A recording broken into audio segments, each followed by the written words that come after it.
আসসালামু আলাইকুম, আপনাদের সবাইকে স্বাগত জানাচ্ছি। এখনকার আলোচনা আপনাদের সঙ্গে আছি আমি সিরাজুল ইসলাম। দর্শক, আজকেও সৌদি আরব, তুরস্ক এবং পাকিস্তানের মধ্যকার চুক্তি নিয়েই কথা বলবো। কারণ হচ্ছে এই চুক্তি এমন একটা পরিস্থিতি তৈরি করেছে, তাতে মধ্যপ্রাচ্যের বর্তমান পরিস্থিতি আসলে কি, কোথায় যাচ্ছে, এই চুক্তির লক্ষ্য উদ্দেশ্য কি, কাকে টার্গেট করে এই চুক্তি করা হোক, এই চুক্তি আসলে কতটা কার্যকর হবে। সবচেয়ে বড় প্রশ্ন হচ্ছে, এই চুক্তির মধ্য দিয়ে কি আমেরিকাকে মধ্যপ্রাচ্য থেকে সরিয়ে দেওয়ার চেষ্টা করা হচ্ছে, নাকি চাপ কমানোর জন্য খানিকটা দায়িত্ব ভাগ করে নিল সৌদি আরব, পাকিস্তান আর তুরস্ক। বলা হচ্ছে ইরানকে টার্গেট করে এই জোট গঠন করা হয়নি। তাহলে এখানেই প্রশ্ন আসছে, কেন এই ব্যাখ্যা দিতে হলো? দ্বিতীয়ত, এই জোট কি ইরানের কৌশলগত হিসাব নিকাশ আসলে বদলে দেবে কি না, এবং এই জোটে মিশর যোগ দিতে পারে, কিন্তু কিছু টেকনিক্যাল বিষয় নাকি সলভ করতে হবে। কি সেই টেকনিক্যাল বিষয়? এবং মিশর যদি যুক্ত হয়, তাহলে সাধারণ ডিফেন্স প্যাক্ট অর্থাৎ সাধারণ প্রতিরক্ষা চুক্তি বা নিরাপত্তা চুক্তি থেকে এটা কি রিজিওনাল মুসলিম অ্যালায়েন্স এই ধরনের কোনো কিছু গঠন হয়ে যাবে কিনা। আর সবচেয়ে বড় প্রশ্ন আমার কাছে সেটা হচ্ছে, এই জোট আসলে ইসরায়েলের বিরুদ্ধে কোনো অবস্থান নেবে নাকি নেবে না। যদি মিশর যুক্ত হয়, তাহলে ইসরায়েলের যে গ্রেটার ইসরায়েল প্রতিষ্ঠার একটা প্রত্যাশা বা পরিকল্পনা ছিল, সেই পরিকল্পনা ঠেকানো কি এই জোটের উদ্দেশ্য কিনা। এই রকমের অনেক অনেক প্রশ্ন আছে। সহজে বলি, প্রশ্ন অনেক, জবাব কই।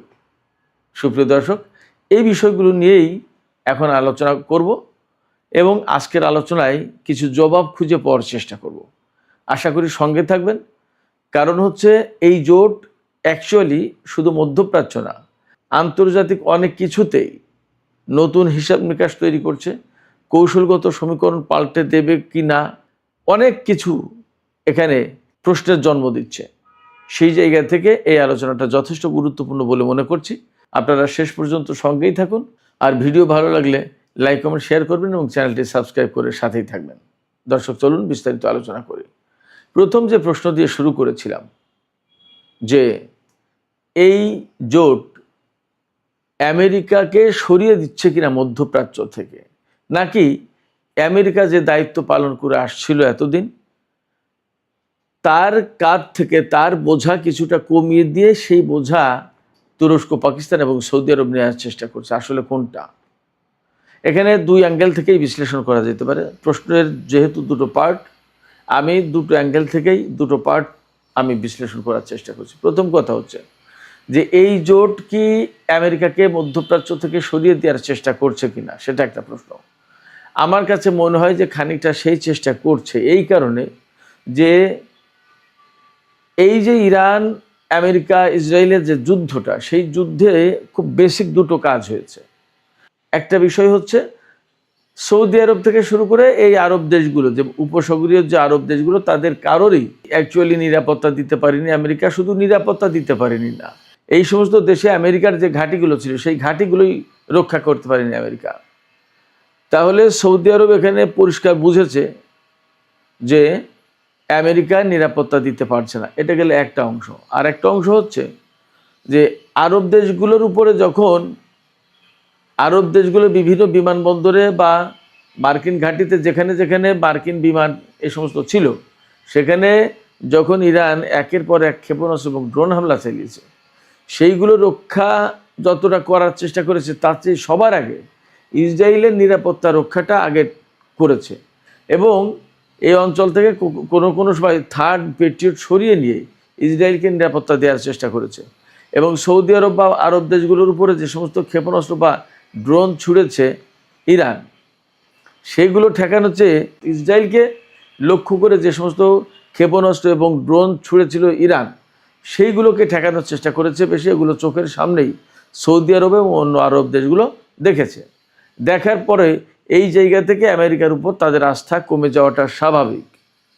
যার কারণে সৌদি আরব বা অন্যান্য আরব দেশ, বিশেষ করে সৌদি আরব, কাতার, এই দুটো দেশ আমেরিকাকে অনেক ক্ষেত্রেই সাহায্য সহযোগিতা করেনি বা তাদের সক্রিয় কোনো ভূমিকা ছিল না। তারা বেশিরভাগ ক্ষেত্রে নীরব ছিল, চুপ ছিল, অথবা একেবারে উপায়হীন হয়ে তাদের হয়তো ঘাঁটি টাটি ব্যবহার করেছে, বাট তারা আমেরিকাকে কোনো সাহায্য সহযোগিতা করেনি। এইরকম মোটামুটি দেখা যায়। এবং মাঝে মাঝে আমরা এমন খবর পেয়েছি যে সৌদি আরবের সাথে ডোনাল্ড ট্রাম্পের টানাপোড়েন। সৌদি আরব বলছে যে আমার আকাশ, আমার ঘাঁটি তোমরা ব্যবহার করতে পারবে না। তারপরে এই যে সর্বশেষ যে বড় হামলা চালাতে চেয়েছিল আমেরিকা, তখন সৌদি যুবরাজ মোহাম্মদ বিন সালমান সরাসরি ট্রাম্পকে ফোন করে বলছে যে এই কাজ করবেন না, এতে অনেক বেশি ক্ষতিগ্রস্ত হবে, সংকটে পড়বে মধ্যপ্রাচ্যের সমস্ত তেল এবং গ্যাসের অবকাঠামো, তেল ক্ষেত্র, রিফাইনারি এবং গ্যাসের ফিল্ডগুলো। তার মানে কি, আমেরিকার এই হামলায় ইরান কতটা ক্ষতিগ্রস্ত হবে, তার চেয়ে ইরান যে পাল্টা হামলা চালালে মধ্যপ্রাচ্য ব্যাপকভাবে ধ্বংসপ্রাপ্ত হবে, এই বিষয়টা বুঝতে পেরেছে সৌদি আরবের লোকজন। এই জন্য তারা আমেরিকার উপর আস্থা না রেখে বরং বলছে যে আপনারা হামলা করবেন না ইরানের উপর, আপনারা ইরানের উপর হামলা করলে ইরান যে পাল্টা প্রতিশোধ দেবে আরব দেশগুলোর উপরে, তার ক্ষয়ক্ষতি আমাদের উপর দিয়ে যাবে। তার মানে আমেরিকার উপর কিন্তু তাদের আস্থা নেই, এটা একটা বাস্তব দিক। কিন্তু তুরস্ক, সৌদি আরব এবং পাকিস্তান, তিনটা দেশই যেহেতু আমেরিকার পক্ষের দেশ, এবং তিনটা দেশের সাথে আমেরিকার সম্পর্ক হচ্ছে, আমি গত রাতের ভিডিওতে বলেছি যে তুরস্ক হচ্ছে সরাসরি নেটো জোটে অর্থাৎ মার্কিন নেতৃত্বাধীন সামরিক জোটের সদস্য। সে যদি এখানে এসে জোট করে, আবার তার সাথে ইসরায়েলের সম্পর্ক কিন্তু কম বেশি আছে, সে যদি এখানে এসে জোট করে তাহলে ইরানকে রক্ষার জন্য জোট করছে, মুসলিম স্বার্থ রক্ষার জন্য জোট করছে, নাকি আমেরিকা যেটা করতে পারেনি সেটা করার জন্য জোট করছে? অর্থাৎ এখানে যেহেতু তিন দেশই মুসলিম দেশ এবং আঞ্চলিক দেশ, এরা যদি জোট করে তখন ইরানের পক্ষে এই সমস্ত জায়গায় যুদ্ধ করাটা কঠিন হয়ে যাবে, কারণ মুসলিম ভ্রাতৃঘাতী যুদ্ধ হিসেবে গণ্য হবে। আবার শিয়া সুন্নির একটা প্রশ্ন আসছে, এরকম অনেক হিসাব নিকাশ আছে। তাহলে আলটিমেটলি আমেরিকার স্বার্থ কিন্তু রক্ষা করে এই দিক দিয়ে। আসলে কোনটা, অনেক অনেক অস্পষ্টতা আছে, অনেক প্রশ্ন আছে এই সব জায়গায়। এরপরে আমরা যদি দ্বিতীয় পয়েন্ট নিয়ে আলোচনা করি, ইরানকে টার্গেট না করেও কি ইরানের যে কৌশলগত একটা শক্তিমত্তা বা তার যে অবস্থান ছিল বা আছে, সেইটাকে দুর্বল করার চেষ্টা করবে এই জোট, সেটা কি না?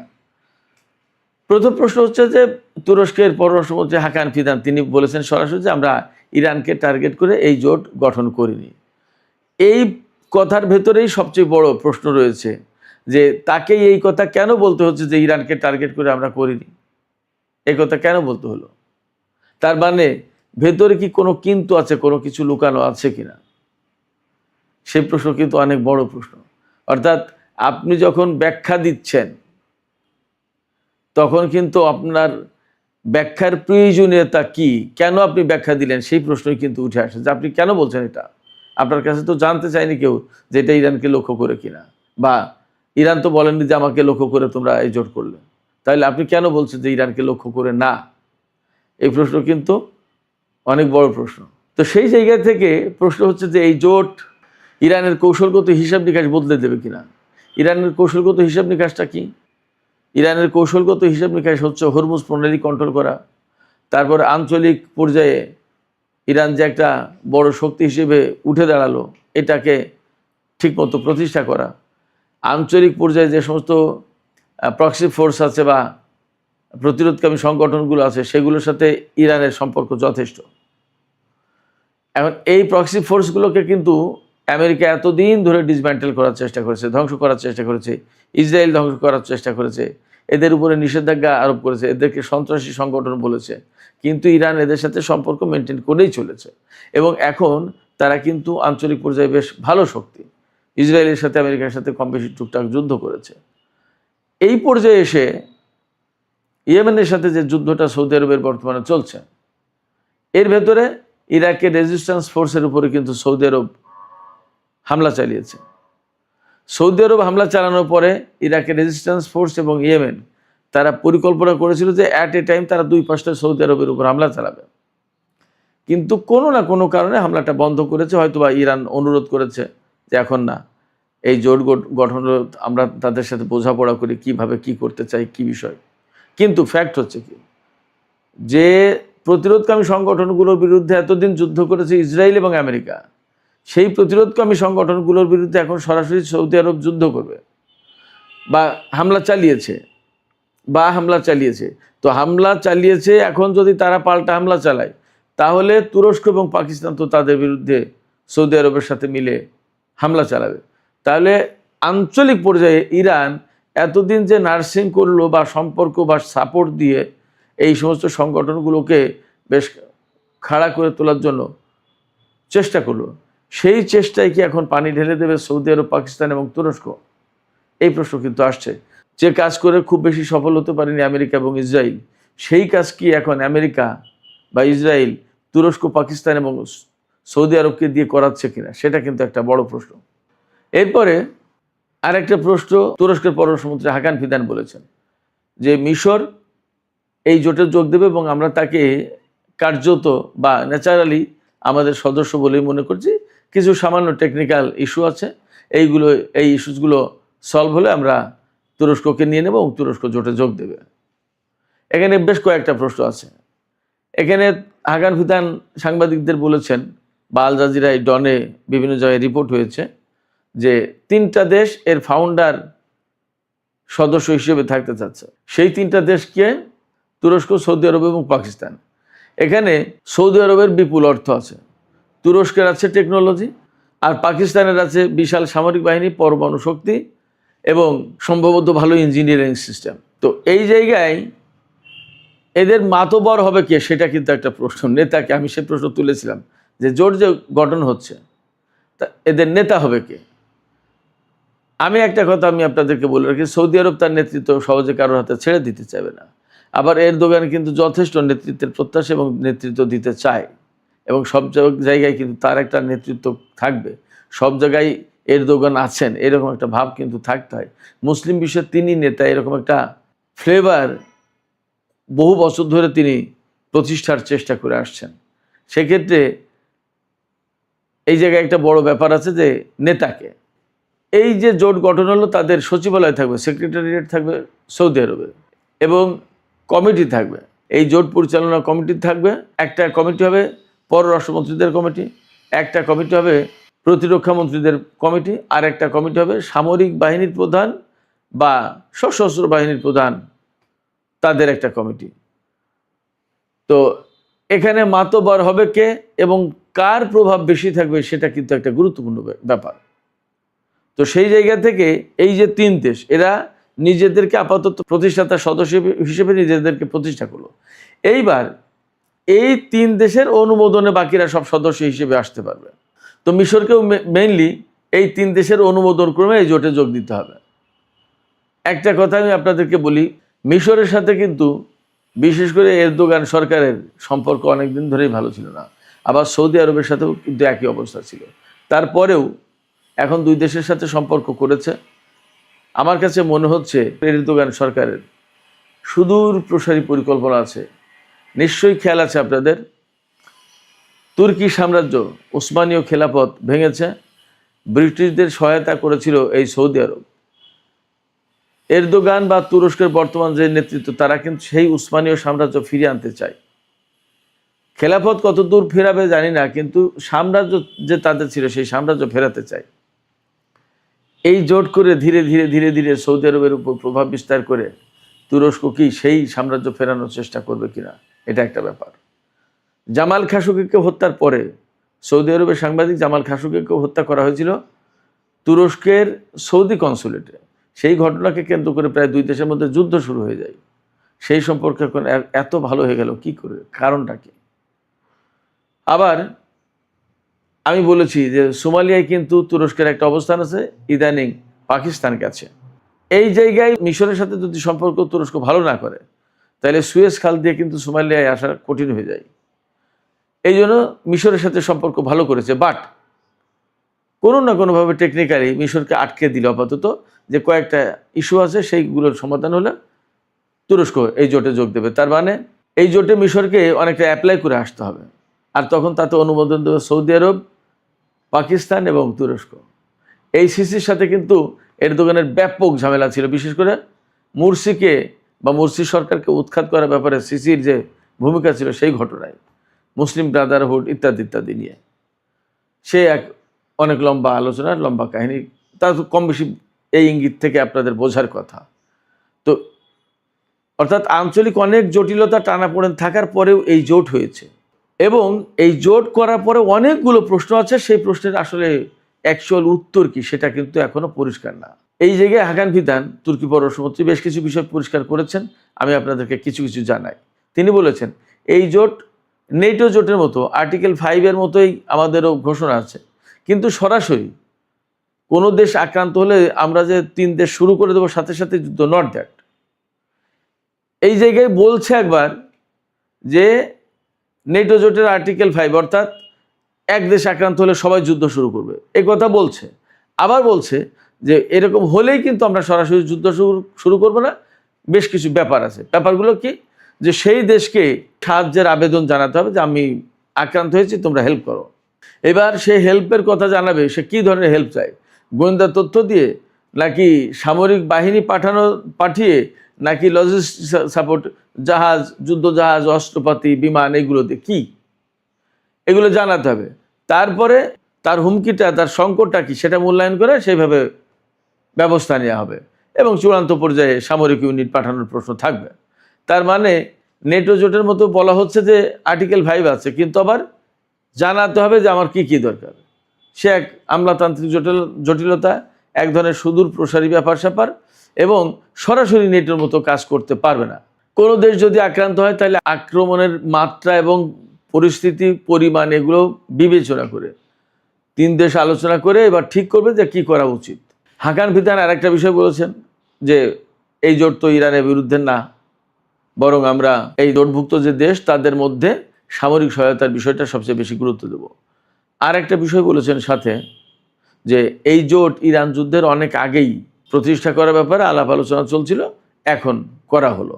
তবে এই জোট গঠনের পরেও মধ্যপ্রাচ্যের চলমান বাস্তবতা এবং নানামুখী জটিলতা যা আছে সেগুলো ওভারকাম করে আসলে কত দূর আগাতে পারবে এবং তাদের লক্ষ্য উদ্দেশ্যটা কি এবং কিভাবে তারা কি করবে, এটা এখনই বলা যাবে না, অনেক সময় লাগবে, সময়ের প্রয়োজন। এদিকে আরেকটা বিষয় আপনারা নিশ্চয়ই খেয়াল করেছেন, মার্কিন প্রেসিডেন্ট ডোনাল্ড ট্রাম্প কিন্তু এই ব্যাপারে কোনো বক্তব্য দেননি। এই যে জোটটা হলো, তিনি কোনো বক্তব্য দেননি। তিনি হয়তো পর্যবেক্ষণ করছেন, আরও জানা বোঝার চেষ্টা করছেন কি হয়, একটু জানি বুঝি দেখি তারপরে বক্তব্য দেবো। এই যে তার যে নীরবতা, এটা কিন্তু একটা ইম্পর্ট্যান্ট ব্যাপার। আরেকটা বিষয় আমি তুলেছিলাম প্রশ্ন, যে এই জোট যে গঠন হলো, নিরাপত্তার প্রশ্ন কার? একটা বিষয় খেয়াল করে থাকবেন, ডোনাল্ড ট্রাম্প ক্ষমতা আসার পরে কিন্তু আব্রাহাম অ্যাকর্ড বাস্তবায়ন করার চেষ্টা করছে, সৌদি আরবের সাথে ইসরায়েলের সম্পর্ক প্রতিষ্ঠা করে দেওয়ার চেষ্টা করছে। অনেক জায়গায় খবর আছে যে সৌদি আরব চাই, আবার অনেক বিশ্লেষক এভাবে বিশ্লেষণ করছেন যে ইসরায়েলকে দিয়ে সৌদি আরবের সাথে যে নর্মালাইজেশন প্রক্রিয়াটা ডোনাল্ড ট্রাম্প চেষ্টা করছিল, এটাকে বাধা দেওয়ার জন্য পাকিস্তান, সৌদি আরব এবং তুরস্ক এই জোট করলো। ব্যাপারটা যদি তাই হয় এবং মিশর যদি যুক্ত হয়, তাহলে কি ব্যাপারটা এই যে ইসরায়েলের যে প্রভাব প্রতিপত্তি মধ্যপ্রাচ্যে ছড়িয়ে পড়ছিল সেটা ঠেকানোর একটা চেষ্টা, নাকি গ্রেটার ইসরায়েল প্রতিষ্ঠা করতে চায়? এই গ্রেটার ইসরায়েল প্রতিষ্ঠা করতে গেলে সৌদি আরবের বিরাট অংশ নিয়ে নেবে, তুরস্ক নিয়ে নেবে, অনেক দেশ, ইরাক, ইরান তো দখল করবে, বহু কিছু। তো সেই সংকট যাতে তৈরি না হয়, আগেই এই দেশগুলো কি, মিশর, তুরস্ক, সৌদি আরব, এরা কি ঠেকানোর চেষ্টায় এই জোট গঠন করলো? অ্যাকচুয়ালি কি? এরকম অনেক প্রশ্ন আছে। এই প্রশ্নগুলোর হয়তো কিছু বিশ্লেষণ আছে, কিন্তু অনেক প্রশ্নের জবাব নেই। আমাদেরকে এই সমস্ত প্রশ্নের জবাব পাওয়ার জন্য আরও অপেক্ষা করতে হবে, আরও ধৈর্য ধরে দেখতে হবে আসলে পরিস্থিতি কোথায় যাচ্ছে। তবে একথা বলি যে এই জোট আলটিমেটলি ইরান এবং তার যে সমস্ত মিত্র সংগঠনগুলো মধ্যপ্রাচ্যে আছে তাদের জন্য নিশ্চয়ই একটা ঝামেলার কারণ হবে এবং তাদের জন্য সংকট সৃষ্টি করবে। তাতে তুর্কি পররাষ্ট্রমন্ত্রী যাই বলুন না কেন, তিনি যতই বলুন যে ইরানকে টার্গেট করে নয়, কিন্তু ইরানকে টার্গেট করে না হলেও ইরান সমর্থিত যে সমস্ত প্রক্সি ফোর্স মিডল ইস্টে আছে তাদের জন্য এই জোট সংকট তৈরি করবে, আপাতত এটা বলা যাচ্ছে। সুপ্রিয় দর্শক, এখনকার আলোচনা এখানে শেষ করতে চাইছি। আলোচনা শেষের আগে আপনাদের মতামত জানতে চাই, আপনারা কি মনে করেন?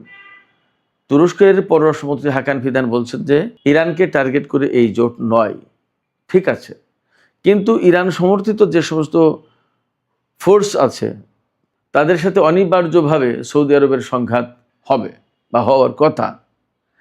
তাহলে সেই সমস্ত প্রক্সি ফোর্সের জন্য কি এই জোট ঝামেলার কারণ, সংকটের কারণ হবে না? তাহলে বৃহত্তর পরিসরে তো ইরানের জন্যই একটা সংকটের কারণ হয়।